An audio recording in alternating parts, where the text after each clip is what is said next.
Assalamu alaikum. Welcome back to another video. Hope that you all are fine and doing well. Let's start our lecture number 3. In previous lecture we have discussed question number 1 and 2 of 9.1. Now we start question number 3. What is the circular measure of the angle between the hands of watch at 4 o'clock? इस question में होगा हमें एक watch होती है, उस पर time होता है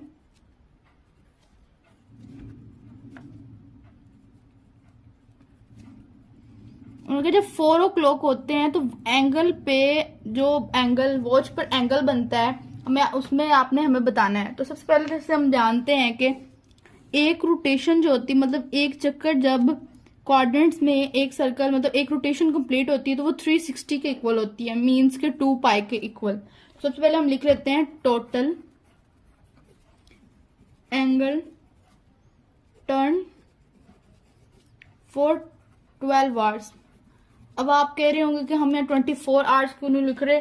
24 आवर्स हम इसलिए नहीं लिख रहे क्योंकि 24 आवर मीन्स कि अगर दोपहर के हम 12 बजे की बात कर रहे हैं तो जब 12 AM होगा तो तब 1 रोटेशन कंप्लीट होगी और उसके बाद जो 12 PM होगा तो वो 2 रोटेशन हो जाएंगी। हमने इसके एक रोटेशन की लेनी है तो वो हो जाएगा 2 पाई। उसके बाद हम लिखेंगे एंगल टर्न फॉर 1 आवर। हम 1 आवर के लिए इसको टर्न करेंगे तो 2 पाई ओवर 12 इधर आगे डिवाइड हो जाएगा। 2 1s are 2, 2 6s are 12 is equal to pi over 6। अब उन्होंने हमें यहाँ कहा हुआ है angle between the hands of watch at 4 o'clock। हमने यहाँ लिखना है एंगल टर्न फॉर 4 o'clock।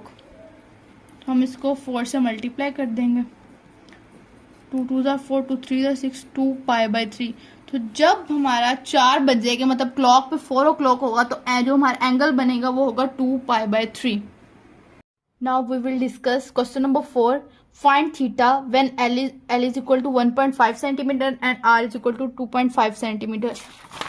हमने यहाँ पर डिस्कस किया था थीटा का formula is equal to L over R। तो इसमें उन्होंने हमें L की भी वैल्यू दी हुई है और R की भी वैल्यू दी हुई है। इसके सेकंड पार्ट में भी L की वैल्यू दी हुई है और R की भी वैल्यू दी हुई है। तो हम इससे क्वेश्चन सॉल्व करते हैं। हमने पढ़ा था theta is equal to L over R। तो हम वैल्यू पुट करेंगे 1.5 ओवर 2.5।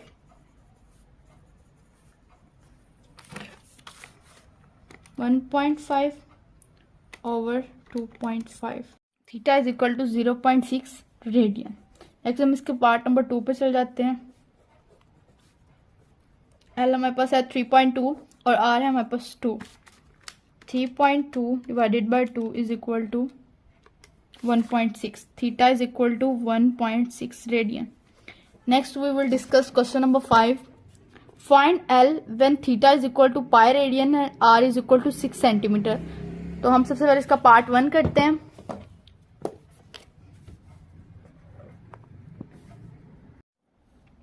इस तरह अब हम क्वेश्चन नंबर 5 को डिस्कस करते हैं। तो हमारे पास देखें कि हमने पहले फॉर्मूला पढ़ा था theta is equal to L over R। अगर हम इसको असेंबल कर लेते तो ये बन जाता था L is equal to R theta. अब हमने L फाइंड करना है is equal L is equal to R theta. हमारे पास जो थीटा है वो पहले ही रेडियन में और R हमारे पास सेंटीमीटर में 6 और थीटा हमारे पास पाई रेडियन है। तो लेंथ हो जाएगी 6 पाई। नेक्स्ट हम इसका क्वेश्चन नंबर पार्ट 2 डिस्कस कर लेते हैं। तो पार्ट 2 में इसके डिस्कस किया गया है L is equal to R theta. इस वाले क्वेश्चन में मैं आपको एक स्टेप बताती हूँ कि आप 6 को कैलकुलेटर से पाई से करो तो आंसर हमारा पॉइंट डेसिमल में आ जाएगा। तो आप लिखें L इज इक्वल टू 18.84। तो जो दोनों का यूनिट सेम होता है L और R का, यहाँ भी आप देख सकते हैं L और R का यूनिट सेम है, L और R का यूनिट सेम है। तो यहाँ पे सेंटीमीटर है, आप यहाँ भी सेंटीमीटर ऐड करेंगे।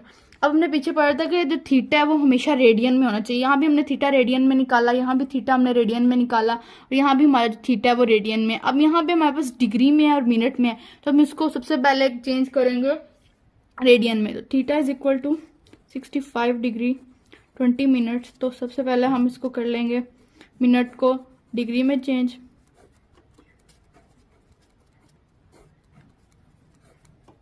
एलसीएम ले लेंगे।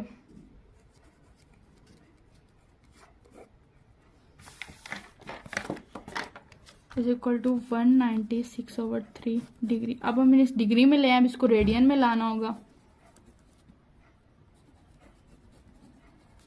अब हम इसको कैलकुलेटर में करके देख लेते हैं।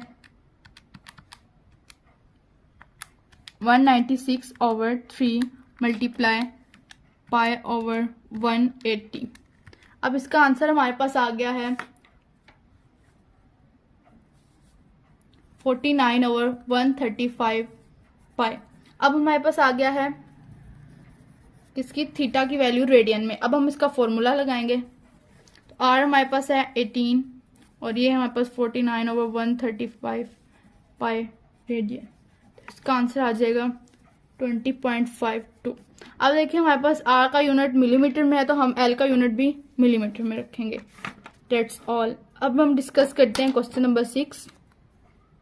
अब हम क्वेश्चन नंबर 6 को डिस्कस करते हैं। तो इसमें उन्होंने पूछा हुआ है फाइंड आर। हमने आर को फाइंड करना है, जबकि हमें एल की वैल्यू भी दी हुई है और थीटा की वैल्यू भी दी हुई है। जैसे कि हमें फॉर्मूला होता है theta is equal to L over R. फिर हमने इससे कर लिया था L is equal to R theta. अब हमने आर फाइंड करना है और हमारे पास एल और थीटा है, तो एल बाय थीटा हो जाएगा और आर इधर रह जाएगा। तो अब हम यहाँ पे लिखते हैं R is equal to L over theta. L की वैल्यू है 5 सेंटीमीटर, जबकि थीटा की वैल्यू है 1/2 radian.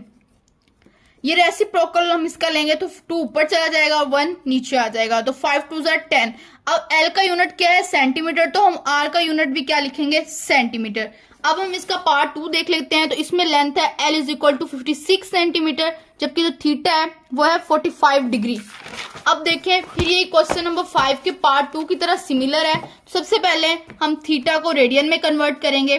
Theta is equal to 45 degree is equal to 45 multiply pi over 180।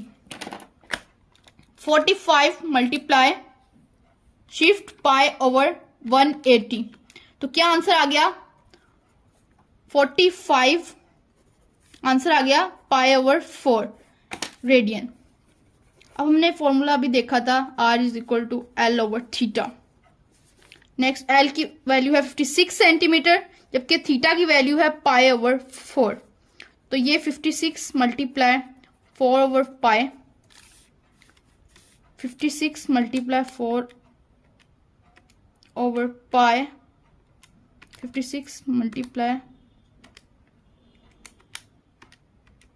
तो हमारे पास आ गया 71.3। और एल का यूनिट क्या है, सेंटीमीटर, तो हम आर का यूनिट भी क्या लिखेंगे, सेंटीमीटर। That's all. अब हमने क्वेश्चन नंबर 4, 5 और 6 इनके तीनों पार्ट डिस्कस कर लिए हैं। इनके part number 2 very very important है, और क्वेश्चन नंबर 3 ये बोर्ड के एग्जाम के लिहाज से बहुत इंपॉर्टेंट है, और ये question most of the time first time और सेकेंड टाइम दोनों पेपर में सिमिलर होता है। Now we will discuss question number 7, what is the length of arc. हमने लेंथ फाइंड करनी है on a circle of radius 14 centimetres, मतलब उसका रेडियस कितना है, 14 centimetres, by arm of central angle 45 degree, मतलब कि थीटा उन्होंने हमें 45 डिग्री का दिया है। Same as question number 6 part 2। Theta को पहले हम चेंज करेंगे रेडियन में, तो इसका आंसर आ जाएगा पाई ओवर 4 रेडियन। हमारे पास एल की value L is equal to R theta. L R की वैल्यू हम पुट करेंगे 14 और थीटा पाई ओवर 4। तो हम इसको कर लेते हैं कैलकुलेटर से। 14 multiply shift pi over 4 is equal to 10.99 centimetres. ठीक है। सेम क्वेश्चन नंबर 6 के पार्ट नंबर 2 से ये क्वेश्चन रिलेट करता है। अब हम क्वेश्चन नंबर 8 करते हैं। Find the radius of circle in which the arms of the central angle of measure is 1 radian. मतलब कि इस क्वेश्चन में उन्होंने हमें जो दिया है theta is equal to 1 radian, cut off an arc of length 35 centimetre. Length उन्होंने हमें दिया है 35 सेंटीमीटर। तो हमने आर का फॉर्मूला पढ़ा था, यहाँ पर हम जो था हमने आर फाइंड करना था, तो L over theta, L over theta 35 over 1 is equal to 35। और हमारे पास एल का जो है यूनिट है सेंटीमीटर, तो इसको भी हम सेंटीमीटर में राइट करेंगे। अब देखें हमने क्वेश्चन नंबर 7 और 8 कर लिया है। अब इससे similar example question number 5 and question number 6। अब जैसे हमने एग्जाम्पल नंबर 5 और 6 करनी है वो सिमिलर है क्वेश्चन नंबर 7 और 8 के। तो यहाँ पे हम एग्जाम्पल नंबर 5 को देख लेते हैं। एन आर्क, एक आर्क है, subtends an angle of 70 degree, मतलब कि वो एंगल 70 डिग्री का बना रही है as a centre of circle, circle के बिल्कुल सेंटर में, और उसकी जो लेंथ है 132 मिलीमीटर्स है। अब हमने उसका रेडियस फाइंड करना है। सबसे पहले हमारे पास जो एंगल है वो डिग्री में, हम उसको रेडियन में कन्वर्ट करेंगे, तो हम यहाँ पे लिखेंगे 70 मल्टीप्लाई पाई बाय 180। अब उन्होंने यहाँ पे पाई की वैल्यू पुट की हुई है, तो आप डायरेक्ट कैलकुलेटर से भी करेंगे तो उसका आंसर आ जाएगा 11/9 रेडियन। अब उस पर हमें लेंथ दी हुई है 132 मिलीमीटर। सेम वही हम फॉर्मूला लगाएंगे, वैल्यूज पुट करेंगे, R is equal to L over theta, और हमारे पास आंसर आ जाएगा 108 मिलीमीटर्स। अब एग्जाम्पल नंबर 6 देखें, फाइंड द लेंथ। हमने लेंथ फाइंड करनी है, जिसमें उन्होंने हमें एंगल जो दिया हुआ है वो 1 रेडियन का दिया हुआ है, और उसके अलावा जो उन्होंने इस दफा हमें रेडियस दिया हुआ है 6400 किलोमीटर्स। अब उन्होंने हमें कहा है कि लेंथ फाइंड करनी है, तो सबसे पहले हम इसको 1 डिग्री को कन्वर्ट कर लेंगे रेडियन में। 1 डिग्री पाई ओवर 180 के इक्वल होता है। सेम हम इसमें वैल्यू पुट करेंगे, L is equal to R theta में, और हमारा आंसर आ जाएगा। इन्होंने अब यहाँ देखिए कि जो पॉइंट है उसको राउंड ऑफ कर लिया, और उसकी जगह हमने जितने उसके बाद होते हैं डेसिमल के बाद पॉइंट, उसके इतने जीरो लगा लिए। कैलकुलेटर से करेंगे डायरेक्ट हमारा आंसर आ जाएगा। अब यहाँ पे उन्होंने किलोमीटर में दिया हुआ है रेडियस यूनिट, तो हम यहाँ पे लेंथ का यूनिट किलोमीटर में रखेंगे। That's all. इस वीडियो में हमने क्वेश्चन नंबर 3, 4, 5, 6, 7, 8 डिस्कस किया, और साथ हमने एग्जांपल नंबर 5 और 6 को डिस्कस किया। नेक्स्ट अब हम स्टेटमेंट वाले क्वेश्चंस को नेक्स्ट वीडियो में डिस्कस करेंगे। अगर आपको मेरी वीडियो पसंद आई हो, इसको ज्यादा से ज्यादा लाइक करें, शेयर करें और कमेंट करें, और मेरे चैनल को लाजमी सब्सक्राइब करें, और बेल आइकन को दोबारा मत भूलिएगा। तब तक के लिए मुझे इजाजत दें, अगली वीडियो में हम मिलेंगे, तब तक के लिए अल्लाह हाफिज।